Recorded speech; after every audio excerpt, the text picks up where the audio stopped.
Hello, welcome to the Loney Show. I'm your host, Jamie Alone, and for this episode, we have brought on a special guest. He is the CEO of Dream Galaxy Platform. He's from Uganda. He has 10 years' experience in economy, business development, environment, technology, and the arts. And he is an author who's recently released a book discussing the topic on cashless society. I bring you Brian Asingia. Thank you, So, thank you, thank you. so how's life? Life is good. I'm actually talking to you from New York, and the book officially launches this spring. We're in the pre-sale stage, and I would like to quickly introduce the title or the meaning, the two meanings behind the title Cashless Society. Oh, cool, cool. Right. So really quickly, cashless society has two simple definitions. One is the technical definition, um, uh, depicting a society that's now prioritizing electronic transactions over paper-based or cash transactions. And so the definition actually extends beyond monetary or digital payments to include healthcare records. I imagine a lot of people are ordering food delivery from home due to COVID.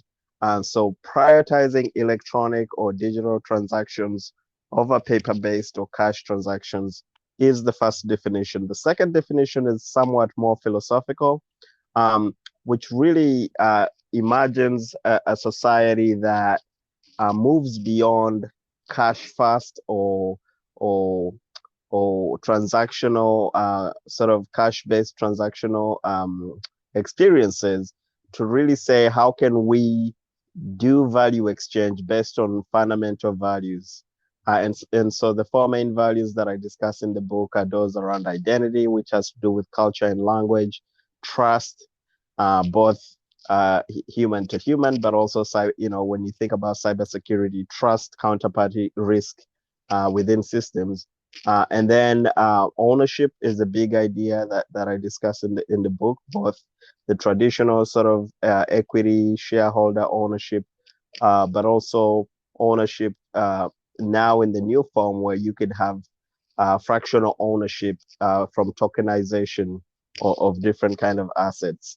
The last idea or sub-theme is one of scale.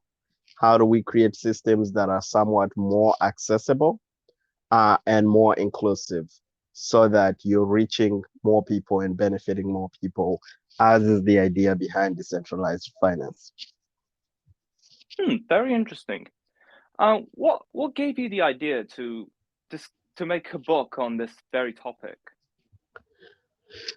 I actually wrote the book more out of a personal experience. So growing up in Uganda, I actually grew up seeing my father scapegoated for or being accused every once in a while for having taken bribes. I would argue that a lot of the time it was his superiors uh, doing that, but ultimately they would never go to jail, so they would often blame the guy on the lower end of the ladder. And so for me, the corruption or the ease of corruption surrounding cash transactions and ultimately the lack of transparency around that has been something that has been with me since my childhood. And I think then having come to the US, studied here, and really, I did electrical and computer engineering in undergrad, ended up working at the New York Stock Exchange. Had a better sense, I would say, about maybe financial literacy more than I had when I was in Uganda, and understanding again technology systems. I've gotten a better appreciation to the simplicity and often reliability of electronic transactions and the kind of traceability that can allow. So a quick example I share within the book, for example, is um, the M-Pesa mobile-based transaction system in East Africa. It was started in Kenya, and it's similar to a Venmo or Square or I'm not sure. I'm trying to find a quick electronic version. I mean, there's Klarna and all these other digital payment platforms now. Um, but essentially, M-Pesa is so simple that all you need is a phone number and the ability to send or receive a text message. and you would have uh, an entire banking ecosystem at your service.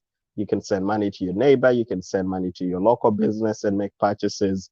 And that has unlocked a lot of traditionally unbanked populations all over East Africa, and it's continuing to scale across Africa, allowing a lot more people to tap into the modern finance ecosystem without how do I say, without facing the traditional challenges of traditional banking that would have perhaps included lengthy processing times of up to 5 days, limited withdrawals, additional fees, and all these extra surcharges. So I think for me, the issue of ethics of doing the right thing in business and in innovation has increasingly become more relevant.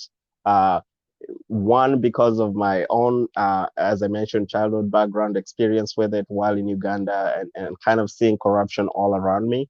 But also now as an innovator, saying how can we then use the tools and technology and the information we have, perhaps to bring about a little bit more intentionality in how we design systems and how we create service delivery, and ultimately reduce fraud and increase impact. Very good, very good. Now, in terms of what you said, all the things you've said in your book, what do you Mhm. want national governments to do about implementing methods of cashless transactions? I think governments on a higher level need to embrace collaboration. Right now, we're seeing a big divide. One quick example I share in the book is this big divide between, say, the US and China when it comes to the internet. We do not want to have two internets or three internets or four internets. The idea of a unified internet where information can flow freely across borders, one could argue, and cultures is a very powerful one. So continuing to fragment the internet is really not good in the long term, because all we end up with is a bunch of intranets. And so I would argue like collaboration is one area where governments can start. And that's not just good for the concept of a connected internet that I just shared, but also for cybersecurity purposes. There's a lot of learning that governments and institutions um, can benefit from just sharing information whenever there's cybersecurity breaches. And cybersecurity is going to continue to be relevant um, over the next decade. So I think for those two reasons and more, including a better service delivery, that collaboration around innovation and the internet ecosystem needs to be paramount. I would say second uh, is to prioritize this values-based innovation that I mentioned, right? So if they could um, allow, perhaps set up policies that favor more transparency. I think there's a huge bias against blockchain and crypto assets right now, when in reality, as I just illustrated earlier, across Africa and most emerging markets, and one could argue even in the US and Europe, it's not like cash transactions are themselves 100% fraud proof, right? We have anti-money laundering policies in place that minimize fraud and theft. And I would argue that electronic transactions actually offer a lot more transparency, and at least should also be, if not prioritized, be an alternative method for transacting.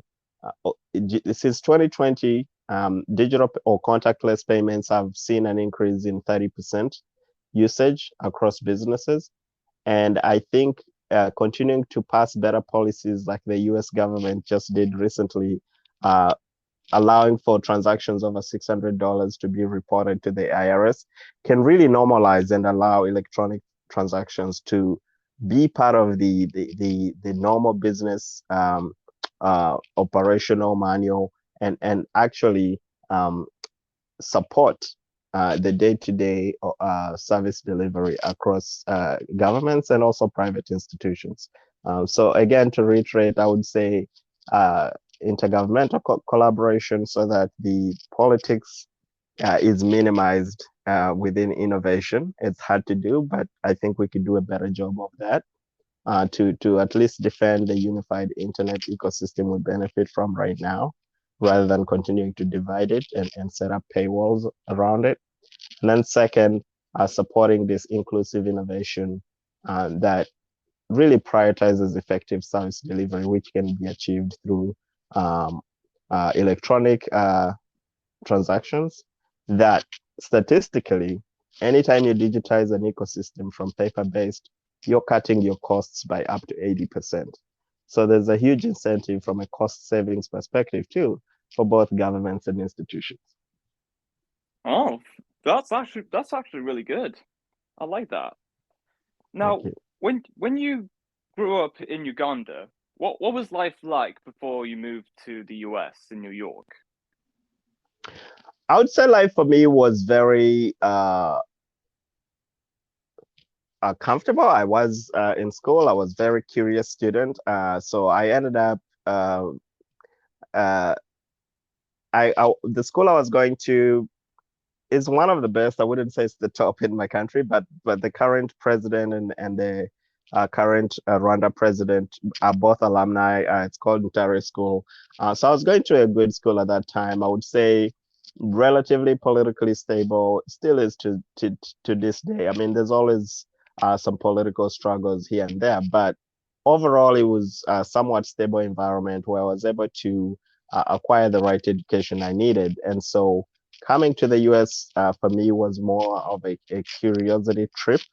I got an opportunity because, again, I was one of the high performing students to attend an international high school program in New Mexico.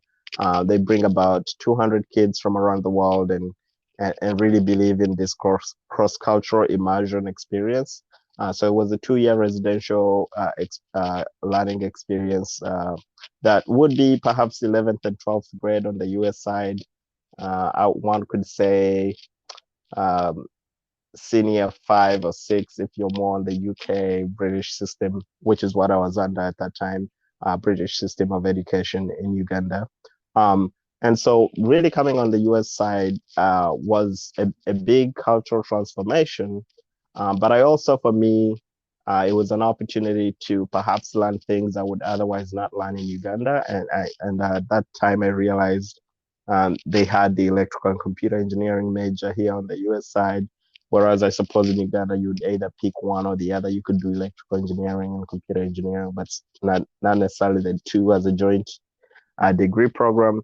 But I think fundamentally for me was just a big shift in financial literacy, right? So I think it kind of set me on a pathway to be openly more curious around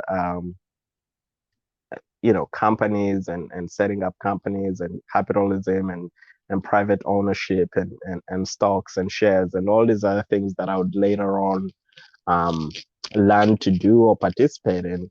Um, Growing up in Uganda, I would say that wasn't necessarily uh, possible outright because unfortunately the situation has evolved and improved for the better. But growing up, business or entrepreneurship was frowned upon, whereas traditional careers like engineering or becoming a doctor, were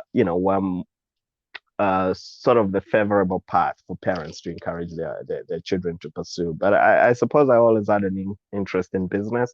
And so I feel like that's been the big difference in terms of being in a society that mostly openly embraces capitalism, celebrates enterprise, business enterprise, or business ownership. And I think it makes a big difference. Nice, very cool. Have you opened any other businesses with the experience you've gotten throughout the last few years? So I've opened one company. We've kept it the same company, the Pearl Dream. So I opened it while at the New York Stock Exchange, really like a year or two after my undergrad. Our first venture, our first service was an educational media platform, which we still sustain this till this day, distributing what we call culturally relevant or culturally responsive learning materials. The original concept was really to be more of a Disney for Africa, but I suppose entertainment-based media production and distribution is a pretty hefty venture in terms of capital input. So right now we've pivoted to educational media distribution, and down the road we may get back into production once we have the relevant funds. We need to really fund that costly process. So we distribute media from right now all over the world. We've since rebranded from Dream Africa to Dream Galaxy as a platform. And we are currently partner also with a network of about 500 higher education institutions across Africa called the Association of African Universities.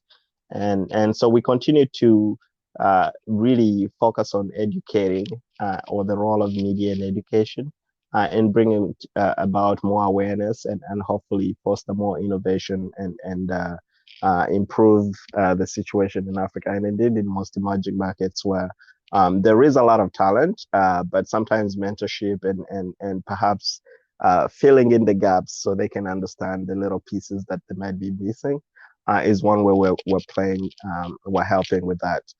The second service that we've since done is now the what we now term the Dream Galaxy Advisory Experience, and this is again a way to um, mentor, support, or perhaps provide director roles or board membership kind of roles for companies and organizations that are innovating. So I work with a lot of founders around the world, um, helping them with business strategy as well as fundraising kind of support.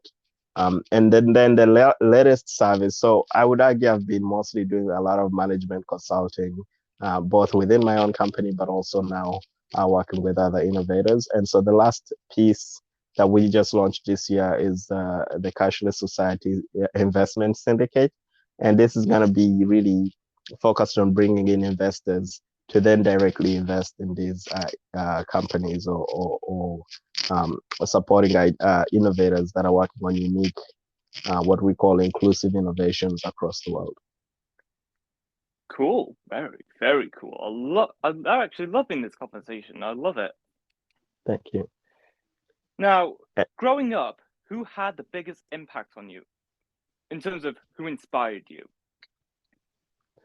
Yeah, I would go with three names right there. The first is my mom, who really got introduced me to reading. She's a teacher, so she would just bring home books from the school library, and I really just developed this reading habit that all ultimately exposed me to places I was yet to visit. I think I read more about England and America and Russia and Asia, way before I could ever leave my own village or small town. And so I think when it came to time to finally travel and be in the US, I already had somewhat of a imaginative sense of what the world might look like. And the last decade, the last 2 decades, I've really been reconciling that imaginary vision of the West and what the reality is. I would say the second person happens to be uh, my current role model was Tony Almelo. Is an African billionaire and actually supported us earlier on in about 2015. We were one of the first few Africa-focused entrepreneurs to be selected for his program. He launched $100 million fund to support African innovation. He's Harvard educated, but made most of his money in banking and finance. He's based in Nigeria. And so I look at him as being an example that there is success in Africa, that one can make it by focusing on African solutions for the African continent. And so to me, that helps bring a ray of hope, often in a continent projected as lacking opportunity or, or, or resources, to show that business as a career is possible. And then secondary, that success is possible while focused on the continent. I would say the third it would be more on the um, creative side.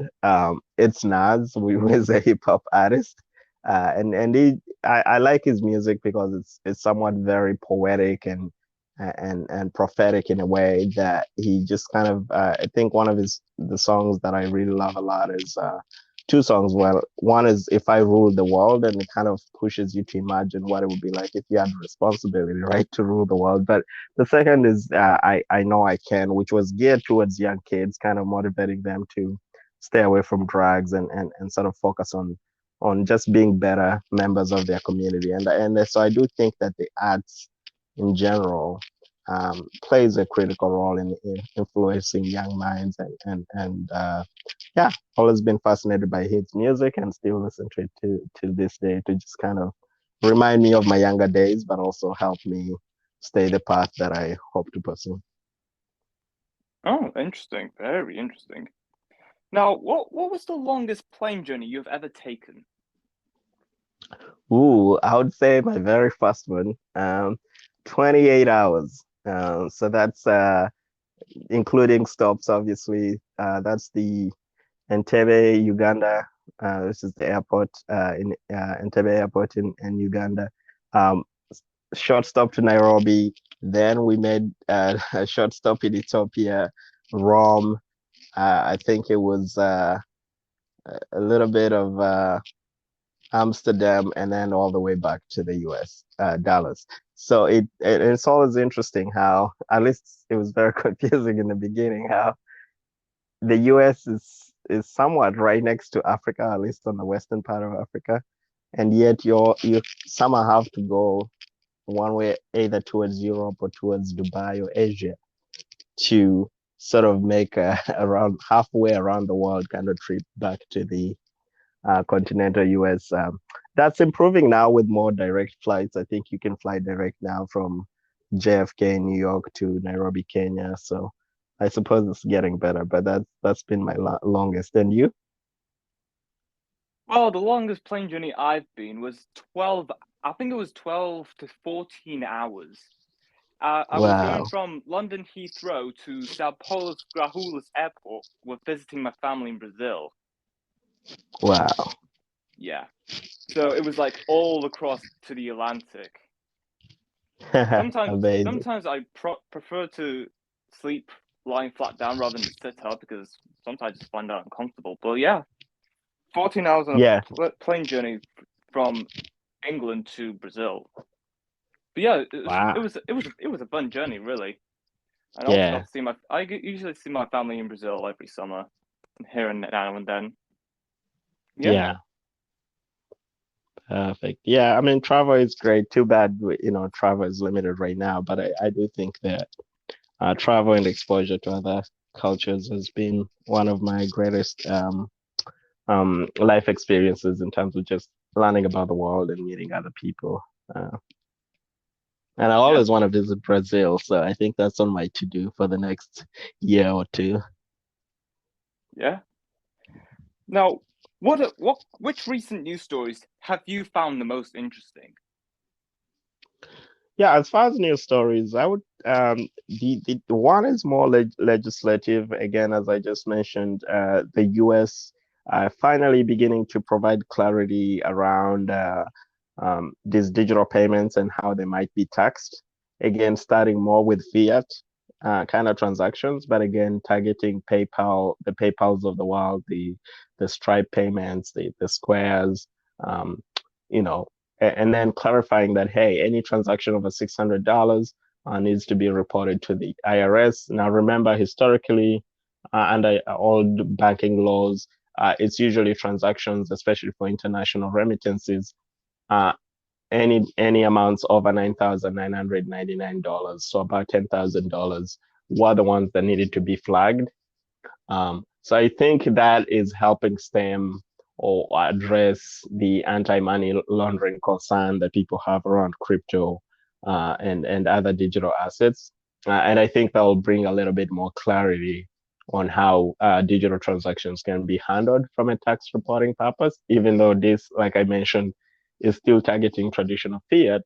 However, the US current policy is that while there is no clear tax reporting policy, um, the accounting guidance is such that all crypto or digital asset businesses that have to obtain a banking license or business transactional license, right, to allow the um, remittance and other sort of ability to send money or transfer money on behalf of clients, they have to sort of follow the existing banking laws. And so I think that provides a framework that can be improved upon over time, which really means crypto is here to stay, which really means stable coins and all these other um, uh, digital transactional uh, innovations can now sort of have a much more clear framework for innovation. And this is good news because casinos and sports betting companies are already innovating in this space and creating their own digital currencies, creating their own virtual credit rewards programs. This will enable them to now start that digital asset to fiat kind of conversion mechanism that can really normalize some of this. I would say the second and maybe last news that I found interesting, um, well, interesting maybe in a negative sense, was uh, the fact that I suppose China is cracking down on crypto, and I believe, I mean, there might be a silver lining in there in the sense that maybe they just, like anything in China, they just want a little bit more of a government oversight and clarity since they are launching their own digital reserve currency. So again, I do think that, uh, you know, uh, you give to Caesar what is Caesar. So I think any kind of government interest in an industry just means maturity in that industry and will ultimately provide more clarity to allow other institutions to participate. So I hope, though, that globally the trend becomes more collaborative as we're beginning to see in the US than ultimately comparative. Um, um, on the China side, I think there will be a middle ground somewhere. In Latin America, for example, we're seeing countries adopting either crypto backed kind of currencies as national currencies. And so I think the normalization of digital transactions, whether it's crypto or just traditional digital currencies, will to me be the news for 2022 and moving forward, where this will no longer be something we fear, but perhaps can be something we just embrace and start integrating into our businesses. Cool, cool. Now, what was your biggest regret in life? Oh wow. Biggest regret, I would say maybe not taking enough risks. I think I mean, it's not a regret in so much as at least I'm trying to work on it, right? You're always learning and growing. But I do think there were moments, especially either as a teenager or in my early 20s, where um, I wouldn't know whether it was because of cultural differences or just growing up, I was very shy and very quiet and, somewhat curious, but more of an introverted nerd, one would say. So even if I had ideas, I suppose I didn't know how to articulate them or try to motivate people around my idea. And I think that being outspoken and kind of fighting for your ideas or communicating and being a little bit more assertive certainly is something that I would have worked on more. Perhaps I did, for example, I was in a speech and debate program when I was in undergrad, but I ended up or was encouraged to drop out of that so I could focus on my engineering degree requirements because I was doing electrical and computer engineering, which is considered a tough major. But I think having been in a liberal school, I should have sort of fought for that opportunity to just continue having these complementary extracurricular activities because ultimately I now know that communication and public speaking and just being concise and making clear arguments is a good skill to have in any leadership role or to even bring either government or society to embrace certain ideas. So I think like, on the um, educational side, there additional skills that perhaps I could have acquired earlier rather than later.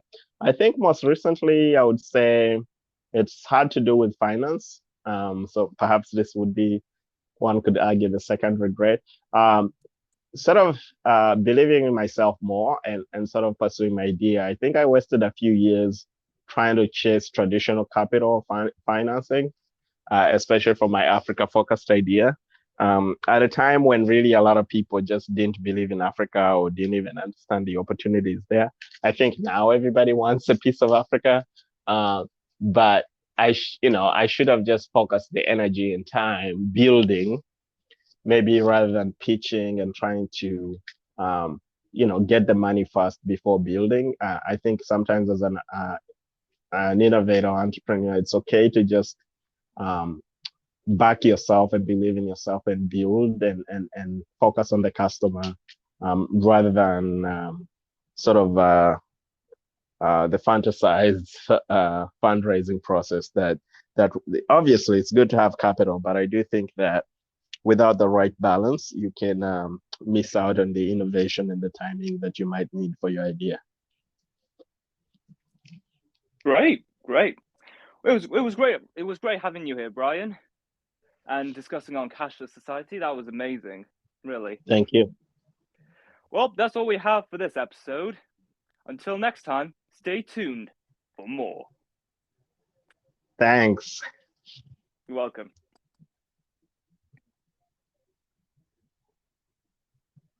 Yeah, wish you the best of luck, Brian.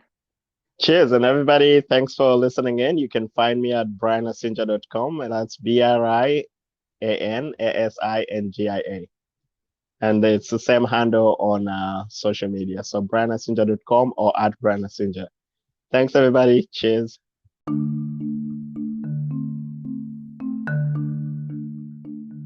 This episode of The Lonely Show is brought to you by Matchmaker.fm. Matchmaker.fm is a platform where podcasters like me can find guests to appear on their podcast. Signing up is so simple. All you've got to do is sign in the necessary details about your podcasts, or even about yourself, if you want to be a guest on other people's podcasts via Matchmaker.fm. Brian Asingia, in this episode, is one of those people who are found on Matchmaker. The communication is pretty straightforward, so simple, and the booking of dates, that is just as easy as I thought it would. And we even got the perfect time to arrange to do this episode, and yeah, I cannot recommend this enough. If you're a podcaster like me and want to have guests on your podcast, I really do suggest you get Matchmaker Messenger app, or just go online to matchmaker.fm, and again, like I said, get the app, it's much simpler that way.